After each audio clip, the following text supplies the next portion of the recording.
હાલોલ તાલુકાના શ્રી નારાયણ બાપુધામ તાજપુરાના વિરાટ નારાયણ વનમાં ચાતુર્માસનો દિવ્ય સંકલ્પ. હાલોલના પવિત્ર શ્રી નારાયણ બાપુધામ તાજપુરા ખાતેથી પ્રકૃતિ અને ભક્તિનો એક અદ્ભુત ત્રિવેણી સંગમ રચાયો છે.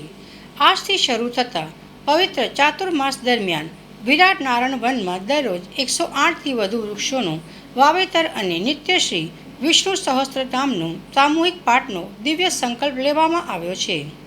શાસ્ત્રોમાં કહ્યું છે કે 10 પુત્રો સમો દ્રુમ, એટલે કે એક વૃક્ષ વાવવું એ 10 પુત્રો જેટલું પુણ્ય આપે છે. આજે જ્યાં 50,000થી વધુ વૃક્ષો જીવામૃત દ્વારા કુદરતી રીતે ઉછેરાઈ રહ્યા છે, ત્યાં હવે ચાતુર્માસમાં 1.25 લાખ વૃક્ષોની સેવાનો વિશાળ લક્ષ્યાંક રાખવામાં આવ્યો છે.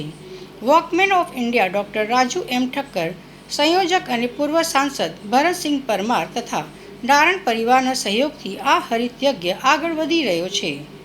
આવો આપણે પણ આ સંકલ્પ સાથે જોડાઈએ. એક વૃક્ષ, એક પ્રાણ, એક પ્રાર્થના.